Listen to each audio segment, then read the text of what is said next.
Hi everybody, welcome back to the channel. I'm Brad Lone Wolf, and today I'm going to be talking to you about something maybe most of you will find a little bit mundane, but it's actually quite important. What I'm going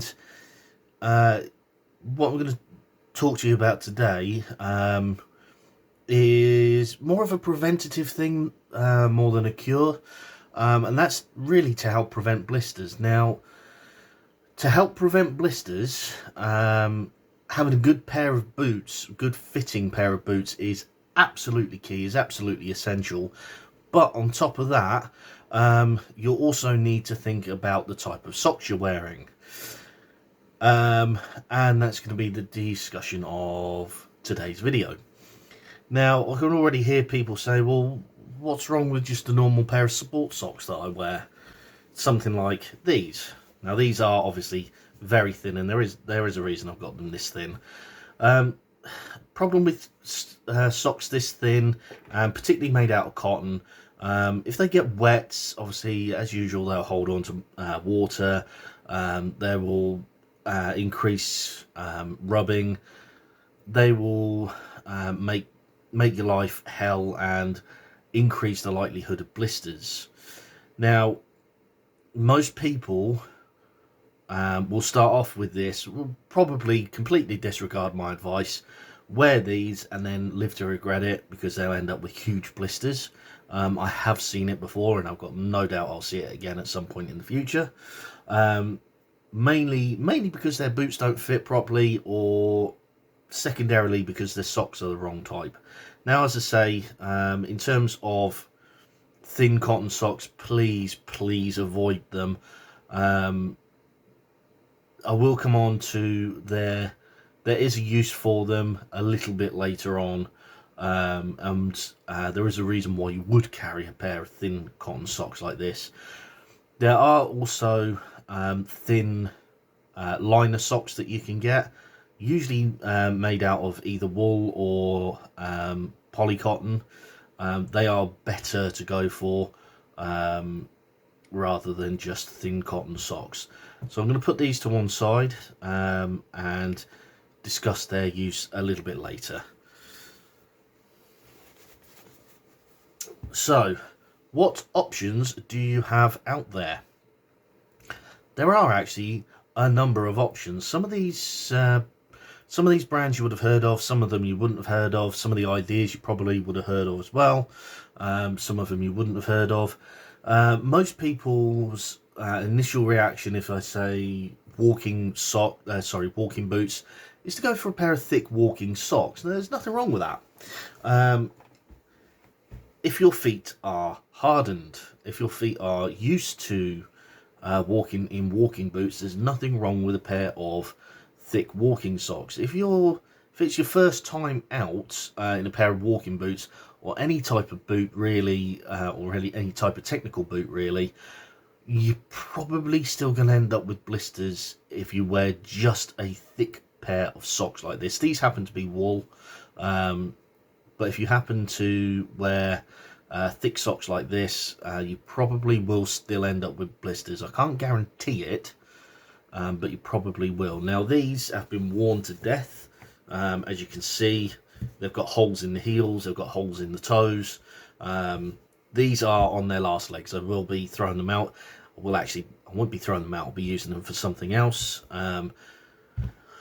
But this is an example of the generic thick walking socks, or mountaineering socks, or whatever type of sock you want to call it, that you get from most stores.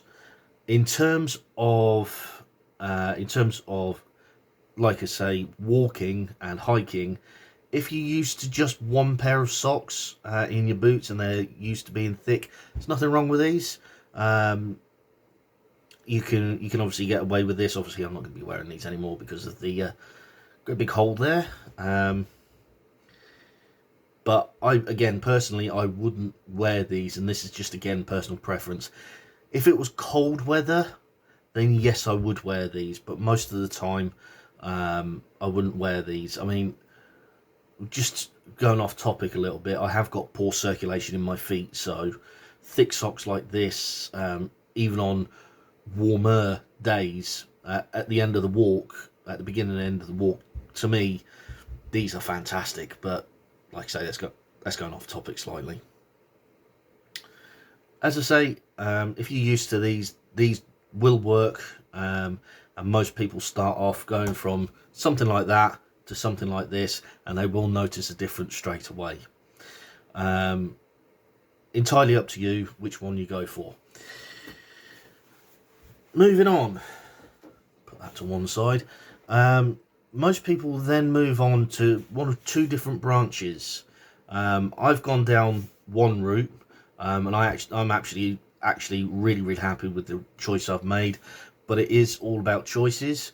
So I'm going to go down the route that I didn't choose first of all, and I've only got one of each sock. I honestly don't know where the other one's gone, and that is technical walking socks.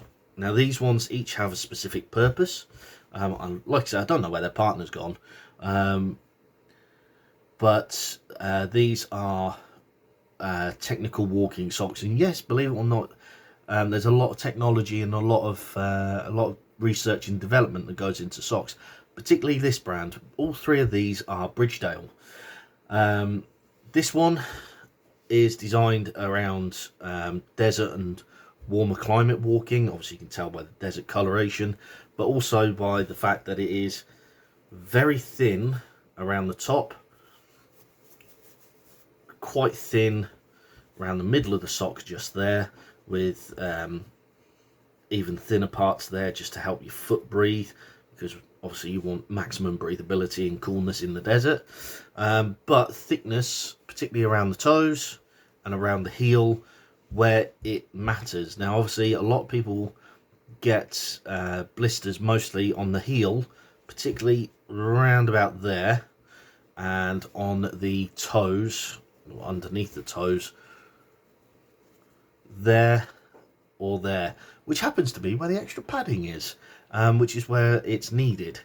As I say, there's a lot of, when it comes to things like this, there is a lot of technicality that goes into socks. It's not just make a pair of woolen socks and have done with it. Like I said, extra padding along the top there to help prevent laces digging in, extra padding around the toes, around that part of the feet, around the heel, all to help prevent blisters. As you can see, it is just a single layer sock. Now with Bridgedale, they are actually pretty good, and you can get away with a single pair, provided like I say, your feet are toughened and your feet are used to wearing something like this. But they are very, very good. Moving on to this one. This one is kind of, but not quite, the milder companion to this one. Now I say not quite because it's not quite the same height as you can see there. It's more of an ankle length sock, more designed for mid boots, whereas this one's more designed for the taller boot. So yeah, a little bit shorter, but in terms of the contouring, you can see where they're actually started to, where the similarities are apparent. So definitely around the heel there. Same thickness apparent, but this one's actually a little bit thicker, but the extra padding's there. This one's got kind of an ankle bone padding, just for that little extra grip around your ankle that you need it. And as usual, same as the other one, more padding underneath the balls of your feet there, as well as the toes. Like I say, designed more for moderate climates rather than hot climates, and yeah, more designed for a mid boot. Again, single layer. Again, you need to have toughened feet, not fully tough feet, but toughened feet for these to go in. Okay, moving on to this one, and I will bring actually this one back just briefly. This one again is designed more for moderate climates, so sorry, moderate climates, temperate climates, and more for summer temperate climates. So it's fairly thin sock in comparison to this one. But again, you get padded heel, padded toe, padded ball of the foot, and in this case, they actually Bridgedale have started putting more elastic around the mid part of the foot, just so it hugs tighter and helps prevent blisters, which is the idea of all these socks. They have done it on this one, and they extended it elasticity around the midsole, but it's not as stretchy. Again, this one's designed for a full boot, as you can tell by the length up the leg there, and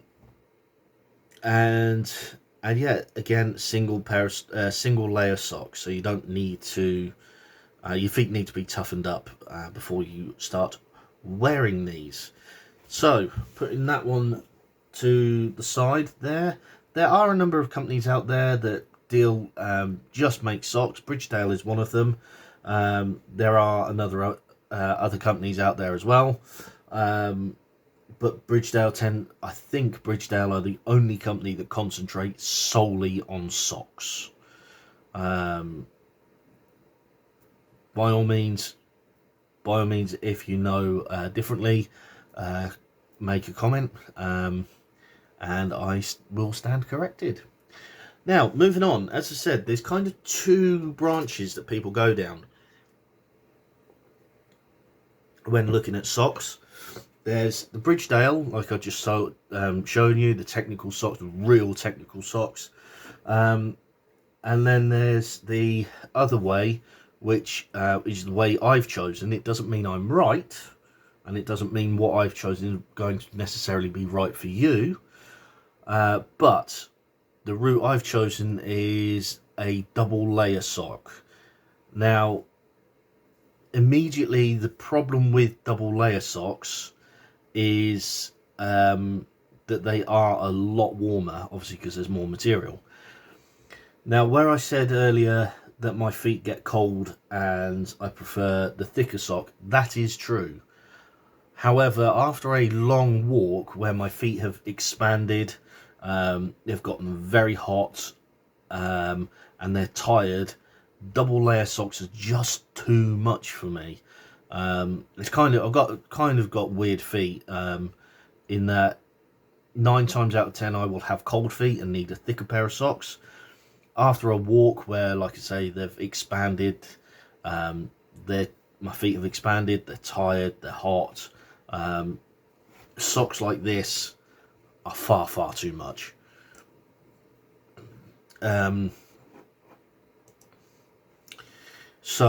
But the advantage with a double layer sock is it helps prevent blisters a lot better than any of the other socks I've shown you there. Doesn't stop you getting blisters, but it helps prevent them. Now, the first company out there to do these type of socks were called the 1,000 Mile socks, and although I haven't got a pair here, I have got kind of what they're meant to look like. I won't use those ones because it's not as obvious. But the idea of the 1,000 Mile socks was that you had a slightly thicker, not thick, but thicker outside sock to pad out your boot. And then on the inside, you had a separate sock that moved with your foot. So the idea was, I don't know if you can pick that up on camera, but they're actually separate. So the idea is that the inside sock rubs against the outside sock, and that way it helps prevent blisters. Now, these they do work really well, and they have helped prevent blisters on my feet for many years.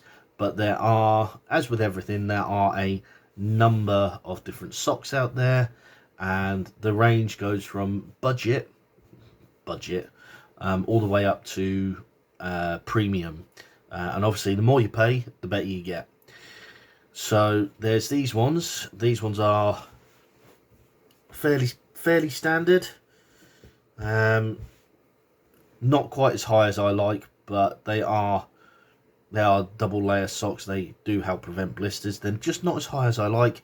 Fairly thick outer, fairly thick for a double sock outer, and just a bog standard liner on the inside.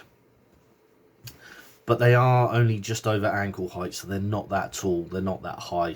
More designed for shoes and mid boots more than anything else. Moving on, you've already seen these briefly, but I will bring them back. Same thing with these ones. These are quite thick for a double layer sock on the outer sock. Bog standard inside, bog standard liner on the inside, but it's the same colour, which is why I swapped to the other ones rather than these ones, because it made it, the other ones made it obvious that there was a liner sock. These ones, like I say, they are slightly thicker on the outer sock, and they are taller, so again, more designed for a full walking boot as opposed to a mid boot. But again, that depends on how high up your full boot goes, because for some people the full boot will come up just below the ankle. For others, you've got the military style boot that comes a lot higher up, for which these ones obviously aren't suitable. But a great pair of socks nonetheless. Again, double layered, so they do help prevent blisters. Moving on, these ones. Now these ones, well, you can see I've used these quite a lot. These are the thickest double layer sock that you can get. Now I actually have two pairs of these. The reason I've got two pairs of these is because I find them the most comfortable out of all of the double layer socks. Unfortunately, where they're so thick, I can't really walk too far in the summer with them, which is why I have these ones. So yeah, these ones are really thick for double layered socks, which means you get a lot of padding in the boot, but not so much, but most of it may not be usable for your feet. But it is a bog standard liner, same as the others. I both like these, and I like and loathe these. I like them because of the padding. I like them because on the colder days for the warmth, but on the warmer days they are just too hot for me. But again, your mileage may vary. It's entirely up to you which pair of socks you go for. So moving on, there are two other type of socks that I want to talk about, and there is a third way that I also want to talk about as well. Now obviously feet get hot, they get sweaty, they get smelly. There are plenty of socks out there like these ones. These are antibacterial socks. They will, not only do they wick away the sweat, but they also help destroy the bacteria within them. Some socks use silver linings, some socks use impregnated seams. Doesn't matter, it's all antibacterial. Now this is going to disgust some people, but the manufacturer of these socks claimed that you could wear these for 6 weeks and they wouldn't smell. 6 weeks without washing and they wouldn't smell. I said, hold my beer. I wore these socks every day for 3 weeks and they stank after 3 weeks. Now, like I say, I did not wash these. Doesn't mean to say that what their claim of 6 weeks isn't true. It's just that I found after 3 weeks the antibacterial properties just couldn't handle it anymore. And yes, that is disgusting. I know it's disgusting, but if somebody's going to make a claim like that, there is somebody out there that's just going to take the challenge on, and I just happen to be that person. They're still great socks. They're still comfortable socks. They are more of a liner sock though. I mean, they're kind of too thick for a liner, but too thin for a regular sock. And as you can see, they're actually only ankle height anyway. Yeah, I mean, it's entirely up to you whether you use something like that or not. And I will come back to liner socks in a minute. Right, one last type of sock, and there is a use for these, and they I'll go into a little bit of detail before I bring them on. In fact, I'll bring them on now and I'll go into detail. Some of you have probably recognised these straight away. Some of you won't. These are sealskin socks. It doesn't mean they're made out of sealskin, but they are sealskin socks. They are waterproof socks. Now, you might be thinking to yourself, what's the point in a waterproof sock when I have waterproof boots? That's a good question. There are boots out there, or they're getting rarer and rarer now. There are boots out there that aren't waterproof, and there's a reason they're not waterproof. Non-waterproof boots breathe better because there's not that extra liner for sweat and water vapor to pass through. They breathe a lot better. The downside is they're not waterproof. This is where waterproof socks comes in. I can already hear people say, but they've got a waterproof liner in, don't they do the same as the waterproof liner in the boot? Yes. However, the closer a waterproof liner is to the skin, the better it works. So if you can imagine, let's move these socks out of the way. There's your foot. Okay, there's your talon. Okay, if you put a sock on, it's one layer for your boot to go, for water vapor to pass through. If you then put your boot on, that's another layer for sweat to pass through. And if that boot's got a waterproof lining, that's potentially 1, 2, 3, not including the extra layers that a boot has to make itself up, to make the boot up. That doesn't include the extra layers. Now, as water vapor passes from your foot into the sock, into the boot, into the liner, obviously it's being left, but it leaves water vapor and water moisture behind each layer. So, drop that out. I'll do that properly later. So if you've got, again, we'll do your feet. 1, 2, 3, 4. We'll do your claws. If your sock has got that waterproof liner, rather than the boot, it's going to pass through a lot easier than if it's in the boot. I hope that helps. I hope that makes sense.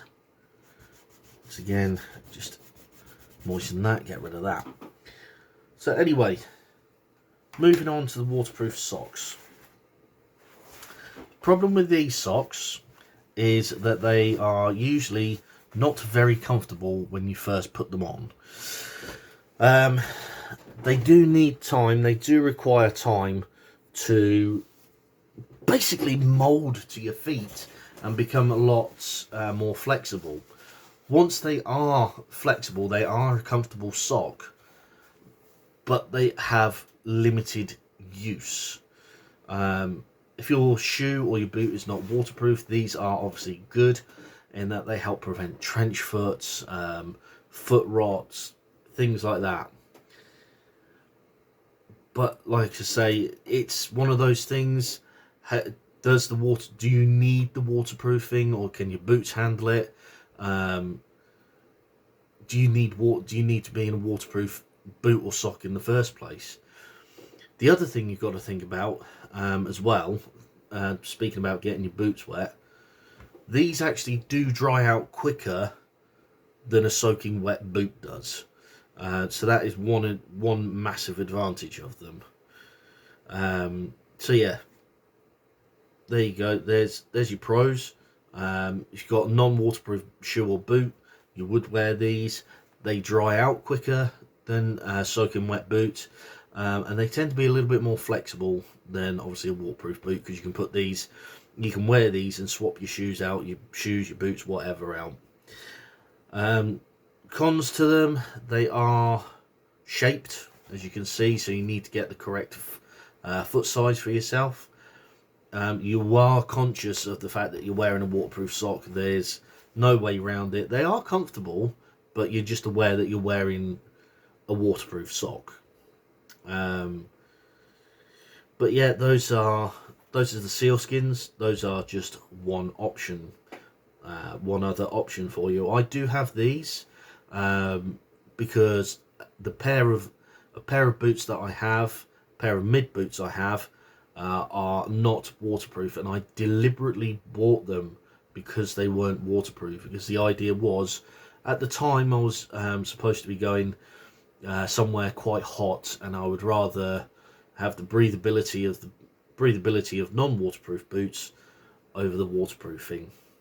But that's why I got those boots and these socks. Right, just before I move on,